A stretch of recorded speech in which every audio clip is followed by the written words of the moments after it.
even greater job loss, even greater loss of income, and even greater loss of confidence.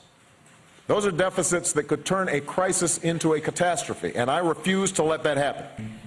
After its Friday passage, in gangster fashion, President Barack Obama took a 4-day vacation and said that there was no rush to sign it.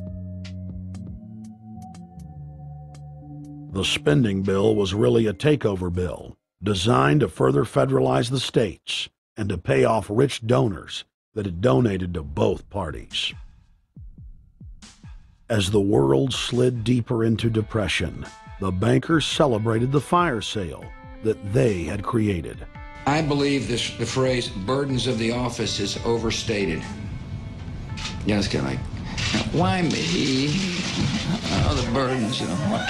Why did the financial collapse have to happen on my watch? It's just pathetic, isn't it? Self-pity. And I don't believe President-elect Obama will be full of self-pity. With their access to unlimited fiat capital, they could now buy up sectors of the world economy not already controlled by them. For over a century, the Anglo-American establishment had worked to bring the world system to this point. Artificially engineered global bankruptcy. In an address before the Trilateral Commission in June of 1991, David Rockefeller laid out the elite's ultimate goal.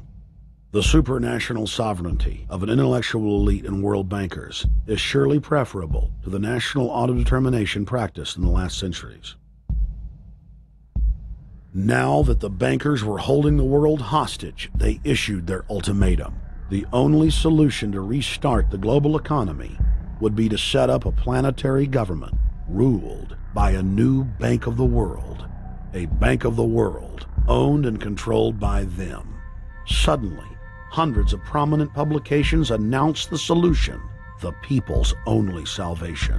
Time magazine, in an article titled "The New World Order," said that the new super bank would control the world's currencies and set interest rates, and that the new bank would, quote, knock the heads of bad countries like the United States.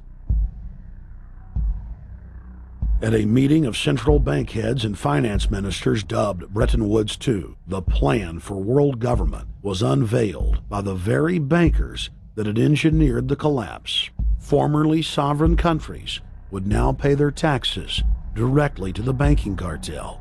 Hundreds of new carbon taxes, controlling every facet of human activity, would only be the beginning.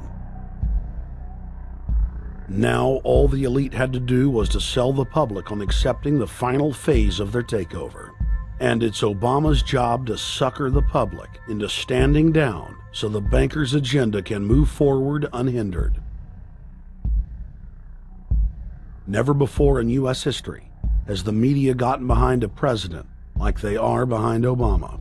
The press has pulled out all the stops, bestowing a crown of infallibility upon Obama as the savior of the people. The elite are betting everything they've got on Obama's charisma and hoping that he can sell the world on their program of tyranny. Yes, there have been differences between America and Europe. No doubt there will be differences in the future. But the burdens of global citizenship continue to bind us together. A change of leadership in Washington will not lift this burden. In this new century, Americans and Europeans alike will be required to do more, not less. Partnership and cooperation among nations is not a choice. It is the only way. We've got to give them a stake in creating the kind of world order that I think all of us would like to see. In truth, Obama is not simply continuing George W. Bush's policies. He is radically expanding them. I thank President Bush for his service to our nation. This film has documented the painful fact that Barack Obama's agenda is the complete opposite of what he has claimed it to be. Now we will reveal what Barack Obama and his controllers' true agenda is. Number 1. Bring the United States under the complete regulatory control of a private offshore superbank known as the Bank of the World.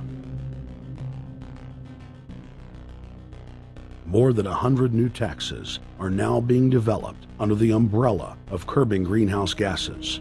The new taxes will be paid directly to the private bank consortium. At the producer level, taxes will be paid on farm animals' flatulence. At the consumer level, there will be carbon taxes on all forms of meat, beef, poultry, pork, and fish. All cars will be fitted with satellite tracking boxes that will tax driving by the mile.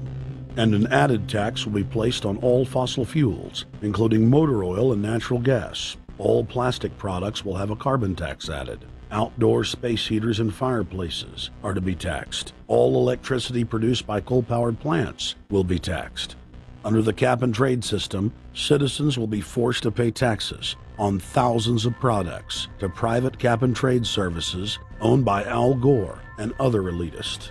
There will be taxes on light bulbs, water, trash pickup, air travel, train travel, bus, ship, medicine, steel production, mining, clothing, laundry, asphalt are just a few of the new taxes to be levied. But to truly transform our economy, to protect our security and save our planet from the ravages of climate change, we need to ultimately make clean, renewable energy the profitable kind of energy. So I ask this Congress to send me legislation that places a market-based cap on carbon pollution and drives the production of more renewable energy in America. That's what we need. The notion of anthropogenic global warming is a fraud. In other words, the idea that the planet is getting warmer and that human activity is somehow responsible is a pseudo-scientific fraud. It's a big lie. It's a monstrosity. Remember the Nazis, they had race science, race hygiene. They said Aryan blood is different from any other kind of blood. This was, of course, idiocy, a fantastic piece of nonsense. Today, we've got something similar. Global warming caused by human activity, and the answer to that is carbon tax plus cap and trade, according to the wishes of Al Gore, Prince Charles, and basically the entire world banking community, the world oligarchy. What they're trying to do with that is to perpetuate the current system where bankers rule the world, financiers rule the world, and the rest of us get the crumbs from the table. But remember, if you try to put on cap and trade and a global warming carbon tax with the idea that you're going to save the polar bears, what you're going to do is destroy human society. You're going to cause genocide on a massive scale. The deaths will be measured in the hundreds of millions and indeed in the billions. Just the idea of global warming means that there'll be no development for Africa, no development for the poorer parts of Southeast Asia, and no world economic recovery of any kind ever in our entire lifetime. So it's important to expose and fight the pseudo-scientific fraud of global warming. One more point about this. You don't need a climatologist to know that this stuff is a fraud. I'm a historian. I can tell you, in the last 1,000 years, we had a period of very warm temperatures called the medieval warm period, where all kinds of grapes and semi-tropical stuff was growing very far into the northern hemisphere. That was about 1100, 1200. It happened to correspond with an all-time maximum of sunspots. Right now, we can say that we're going into another maximum period where there'll be some warming, but we're well within the limits of the medieval warm period. About 1600 to 1650, there was an ice age in northern Europe. The North Sea was filled with ice. The German and Dutch ports and the English ports were filled with ice. That corresponds to an all-time minimum of sunspot activity, the Spörer minimum and the Maunder minimum. So this has largely got to do with solar activity. We can see that other planets, not just the Earth, are warming slightly as a result of increased solar activity. But we're well within the minimum. So what the oligarchs claim to be an open and shut scientific case is a piece of pseudo-scientific nonsense, and it should be rejected.